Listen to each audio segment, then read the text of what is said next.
Political tamasha in Pakistan continues. Pakistan Assembly held session to oust Imran Khan, but the Pakistan Prime Minister decided not to attend the session that would decide his future. Here's more on that. The writing was on the wall. When the Pakistan National Assembly met, the opposition benches were packed. On the Treasury side, the numbers had dwindled, symbolic of which way the wind was blowing. Imran's loyal lieutenants, Fawad Chaudhry and Shah Mahmood Qureshi, were there, but the Pakistan Prime Minister was himself absent. Even before the debate began, there was controversy. The Speaker saying that the foreign conspiracy angle must be probed, and the opposition charging him with delaying the vote. परसों पाकिस्तान की तारीख में एक ताबनाक दिन था जब अदालत उज़्मा ने आपके गैर आइनी इक़दाम को, प्राइम मिनिस्टर इमरान खान के गैर आइनी इक़दाम को, डिप्टी स्पीकर के गैर आइनी इक़दाम को कदम करार दिया। जो सुप्रीम कोर्ट का जो हुक्म है, जो ऑर्डर है, आप आज उसके ताबे आप हाउस की कार्रवाई चलाएंगे, इसलिए कि आज ये पार्लियामान एक नई तारीख रकम करने जा रहा है। Bilawal Bhutto trashed Imran's conspiracy theory and used cricketing analogy to attack the former Pakistan skipper. आपका कप्तान भाग रहा है, भागते भागते तौहीन अदालत कर रहा है, भागते भागते आइन शिकनी कर रहे हैं। मैंने रिकॉर्ड पे ले आया हूं कि आप तौहीन अदालत कर रहे हो। हम अपना वकला को भी, अगर आप तौहीन अदालत करते रहते हो, वोटिंग नहीं करते हो, तो हम इधर भी बैठे रहेंगे। PMLN leader Maryam Nawaz called Imran a psychopath who was holding the entire nation hostage to save his skin. Amid a barrage of opposition fire, it was left to Foreign Minister Shah Mahmood Qureshi to defend the Imran Khan government. जो attempts और blatant attempts हो रही हैं या की जा रही हैं दर पर्दा regime change की, वो किसी से पोशीदा नहीं है। ये रिकॉर्ड की बात है। आज हम हैं, कल नहीं होंगे। हमसे बड़ी बड़ी हस्तियां यहां हो गई हैं कि आज हमें फैसला करना है कि बसीयत कौम के हमने किस तरह जीना है, खुददारी से, खुद मुख्तारी या गुलामी का जिक्र हुआ। With its back to the wall, Imran's PTI made one final effort to get the no trust vote stopped. It moved a review petition in the Supreme Court, the same court which had dealt it a body blow on Thursday. Bureau Report, India Today. Joining me this evening are two guests. Mr. Rajiv Dogra, former diplomat, joins me. Omar Altaf, journalist, also joins me. Good evening to you both, gentlemen. Omar Altaf, I'll come across to you first. What's going on? We have been waiting for this vote of no confidence to take place since 10:30 a.m. Pakistan time. It's about 8, I guess, almost 8 p.m. in Pakistan, and we've not seen that vote yet. So what's happening? The National Assembly session just resumed a few minutes ago after the iftar break, and let's see what happens, whether the Speaker intends to have a vote before midnight or not. Otherwise, this could go against the order of the Supreme Court and he could risk facing contempt of court charges.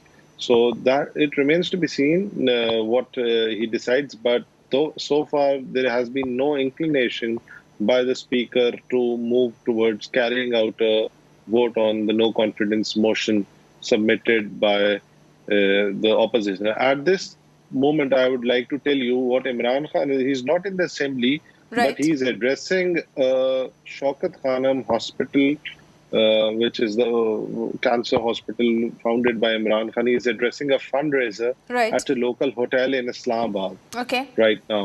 And that is something which is not a political activity. He hasn't appeared in the parliament, and it's likely that he wouldn't appear any time. So what does that mean? The fact that he's not in the parliament, he's not attended throughout the day, he's not been there present during the proceedings, but he's attending this program, which is at the launch of a cancer hospital, like you said, in Islamabad. So clearly, what is he trying to say? That life goes on for me as usual, nothing is going to stir me?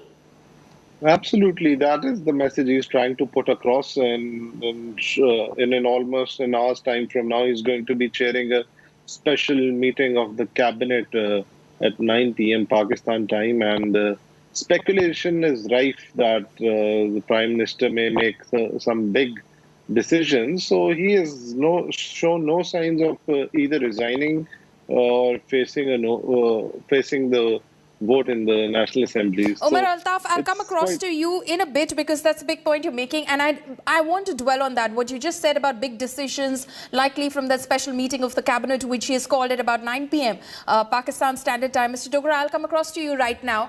Something that Omar just mentioned about the intent, the inclination of the National Assembly Speaker to hold this no confidence vote. Just a couple of days ago, the National Assembly and the Deputy Speaker at that time, he was in the chair, who in fact defied the motion completely and said that, we are not going to have this no confidence motion. The President then, of course, dissolved the National Assembly altogether. The Supreme Court dealt that a body blow on Thursday and said, you have to go ahead and have that vote. And yet we're seeing this sort of defiance almost by the Speaker of the National Assembly. The intent, the inclination is not there. What do you make of that?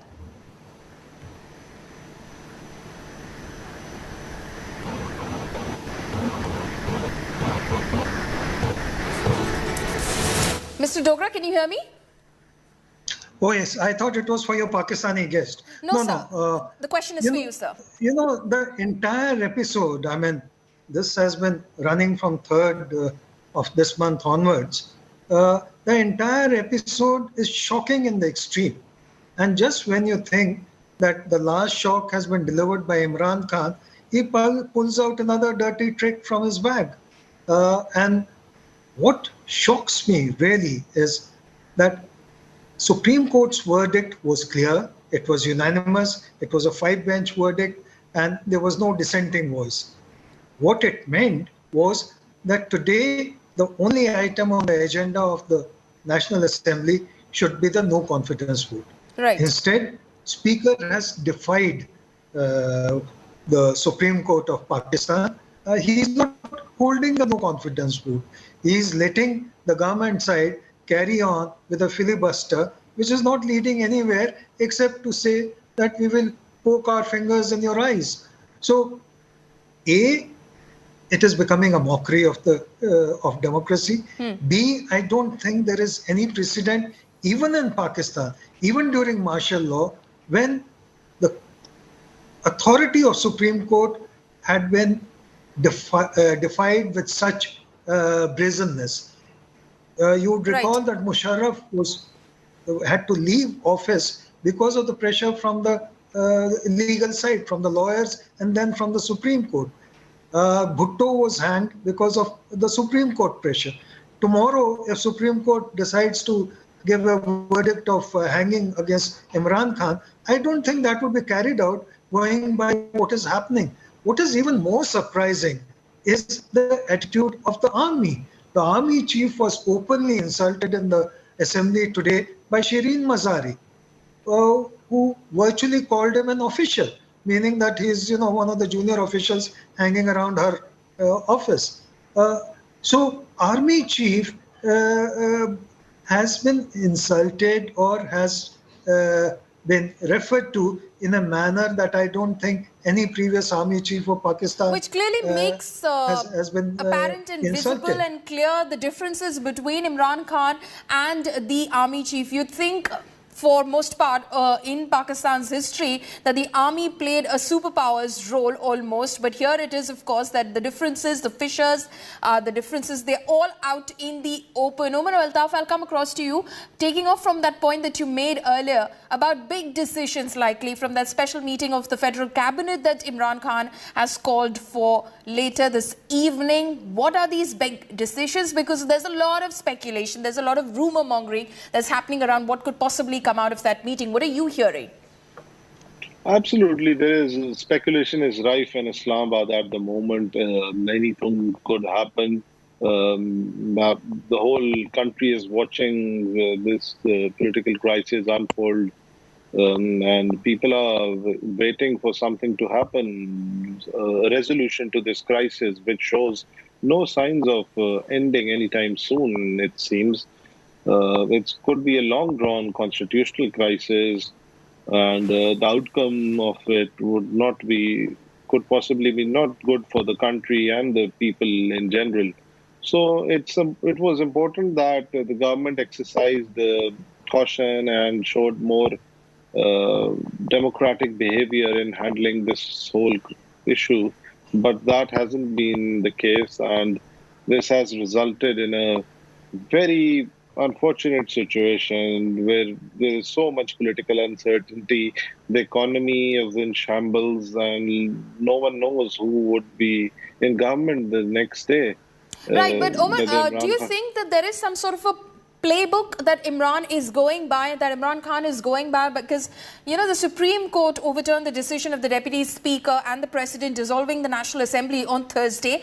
Imran Khan and the PTI had time on Friday to go ahead and, in fact, put through that review petition, which they've done today, which, of course, news came in a little this evening. The news come in, that's when they went in. They could have done it yesterday itself. When he made the national address yesterday, called for peaceful protests on Sunday, which is tomorrow. So clearly, he knew he's going to be able to stall the proceedings today. So he knows what's up his sleeve and how he's going to ensure that a vote doesn't happen today. Do you think it's all going as per some sort of a game plan that he's set? Obviously, this is methodical. He's testing the waters, but there's a method to the madness that's happening. But there has to be a certain limit to it. All we saw today was the government members filibustering the motion by indulging in long sermons during the proceedings. But still, the legal experts say the voting has to happen by midnight. So almost 4 hours to go. Let's see what happens, because otherwise contempt of court proceedings could be initiated against the speaker. And obviously, the court could find that this speaker did what he is doing currently with the collusion of the Prime Minister.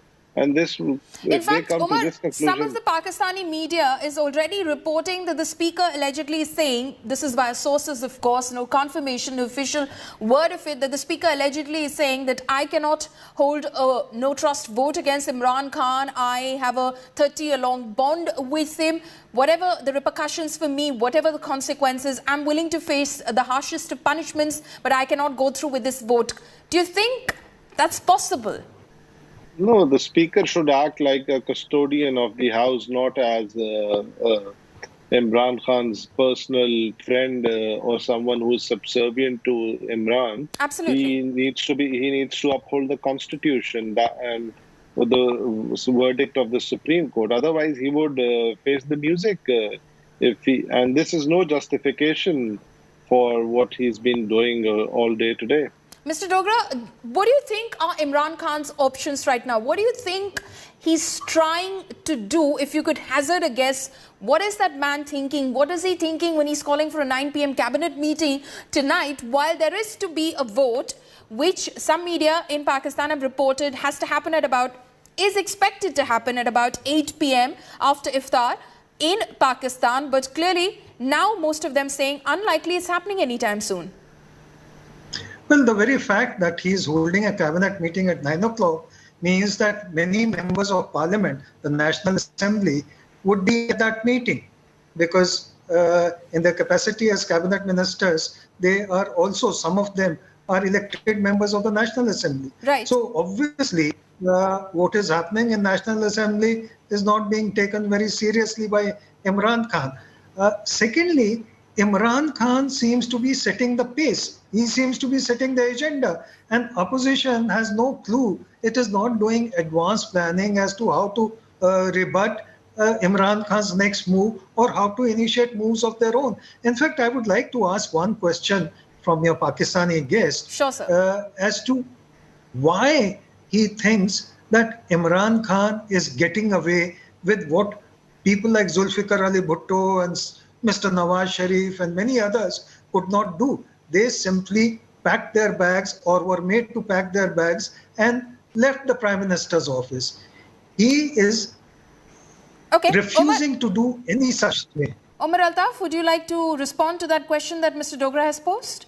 Yes, what Mr. Dogra has referred to, Nawaz Sharif and Zulfikar Ali Bhutto being ousted, that happened because the army mounted a coup. So far, army has stayed out of it. There hasn't been a coup. Obviously, I have no information, and I really don't hope the democratic system is packed up. But obviously, those things happened after the coup had taken place. So we haven't seen that happen. So that was why Imran Khan continues to function and the way he is, which is absolutely brazen. May I ask a follow-up question, please? Sure. Sure, Mr. Dogra, go ahead. My follow-up question to you is that there is obviously a breakdown of the constitutional process so far. I don't know what might happen at 8 o'clock. Perhaps there may be a vote and so on, and all this would become irrelevant. But in case the same process goes on and Supreme Court's orders or decision is not obeyed, then who do you think will uphold the Constitution? Will it be Supreme Court if it has that physical power to ensure the compliance, or do you think army will have to step in? Interesting. No, I think if any state organ would have to step in, it would be on the orders of the Supreme Court. Article 190 of the Pakistani Constitution states that all organs have to come in aid of Supreme Court of Pakistan. So if Supreme Court feels it necessary, they could call on any state institution to get their orders implemented. It could be law enforcement, it could be security agencies, it could be the police, just to hold a fair poll. So Supreme Court has that option, which is enshrined in the Constitution of Pakistan. So there are still options to get this mess sorted out. Omar, if I could come in over there, you must have read the judgment of the Supreme Court from Thursday. Is there any sort of wiggle room in it that you think that the PTI or the Speaker could exploit in terms of holding that vote today itself? This is like, I think the legal wizards of PTI have been overworked, finding ways and means to just delay it. It's been happening like this for it's almost been a week since this has happened. I really don't see any possibility, a legal possibility, which allows the voting not to take place by midnight. I really fail to understand why it hasn't happened, and how could this be possibly defended in a court of law, let alone publicly. Okay. Omar Altaf, thank you so much for joining us and giving us a sense of what exactly seems to be going on in Pakistan as we speak. We're, of course, standing by to see if that vote actually takes place in the Pakistan National Assembly. Mr. Dogra, I'll ask you to stay on with us, because this is a story that we're following throughout as it happens, as obviously the developments take place in the Pakistan National Assembly. So that is going to be extremely critical as we watch that. Now, Imran Khan, it appears, is not ready to go to the pavilion ahead of the no-trust vote. The PTI chief addressed the people of Pakistan. In fact, in a no-holds-barred speech, Imran Khan hit out at the opposition and accused them of horse trading. Imran Khan played the anti-US card and also accused Washington of trying to topple his government. Here's more.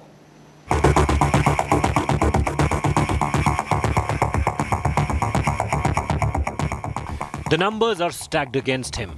But Imran Khan is not walking from the crease yet.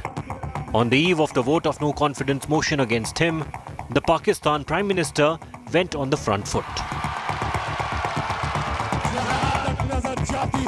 The PTI chief called for a nationwide protest on Sunday against the opposition that he described as traitors. आपने अपनी future को की हिफाजत करनी है, आपने अपनी जमहूरियत, अपनी सॉवरेनिटी की हिफाजत करनी है, अपनी आज़ादी की हिफाजत करनी है. ये जो बाहर से इंपोर्ट करके साजिश करके और ज़मीर खरीद के ये ड्रामा जो हो रहा है, आपने इसकी प्रोटेस्ट करना है. Pitching himself as the savior of Pakistan, who is being thwarted by external forces, Imran lashed out at the United States. This time, no holds barred. हम अमेरिका को बार बार उनको समझाएं कि हम कोई मैं इमरान खान एंटी अमेरिकन नहीं है, लेकिन हमने बड़ी बुरी हालात देखे हुए हैं. हमने आपकी जो हम कोई टिश्यू पेपर की तरह इस्तेमाल होने वाली कौम नहीं है कि आप इस्तेमाल करें और फिर फेंक दें. और आज आप कह रहे हैं कि जी क्योंकि जी हमें पर कर्जे चढ़े हुए हैं तो हमें तो गुलामी करनी पड़ेगी. Imran repeatedly alleged that there is a global plot to topple his government. अगर इमरान खान यानी सिटिंग प्राइम मिनिस्टर अगर वो नहीं हटता इसमें से तो पाकिस्तान को नुकसान होगा. और फिर कहता लेकिन अगर वो हार जाता है तो पाकिस्तान को माफ कर दिया जाएगा. नहीं, उसने कहा जो भी आएगा माफ कर देगा, यानी कि उसको पता था कि किसने आना है, किसने अचकन सलवाई हुई है, कौन तैयारी में बैठा हुआ है, उसे सब पता था, तो उसको माफ कर देंगे. Hitting out at the opposition, Imran claimed that lawmakers were being bought to win the numbers game. मैंने कभी इस तरह की चीज किसी भी वेस्टर्न डेमोक्रेसी के अंदर नहीं देखी, कभी सुना भी नहीं है. ना कोई सोच सकता किसी को खरीदने का, ना कोई अपने आप को अपना ज़मीर बेचने का सोच सकता है, क्योंकि माशरा उसके खिलाफ खड़ा हो जाता है. जो लीडरशिप है, ये रिप्रेजेंटेटिव्स हैं, ये अगर रिश्वत दे के लोगों को खरीद रहे हैं, कोई बिक रहा है, कोई खरीद रहा है, तो उनकी हम क्या मिसाल पैदा कर रहे हैं. His fate almost sealed. Imran reached out to the people of Pakistan. मैं ये कहता हूं कि किसी से हमारी लड़ाई नहीं है, ना मैं किसी का एंटी हूं, ना किसी मुल्क का एंटी हूं. मैं सिर्फ ये कहता हूं कि जो मेरे लोगों के फायदे के लिए पहली चीज वो है, मेरे 22 करोड़ लोगों के लिए, उसके बाद मैं दुनिया की बाकी चीजें मानने के लिए तैयार हूं. The former cricketer knows he would not be able to chase down the target this time. He is already preparing for the next face-off. Imran believes the pitch favours him and he can extract the right amount of swing to win the test once again. Bureau Report, India Today. We're slipping into a very short break. Stay tuned to India Today. Our continuous coverage of the turmoil in Pakistan continues on the other side of this break.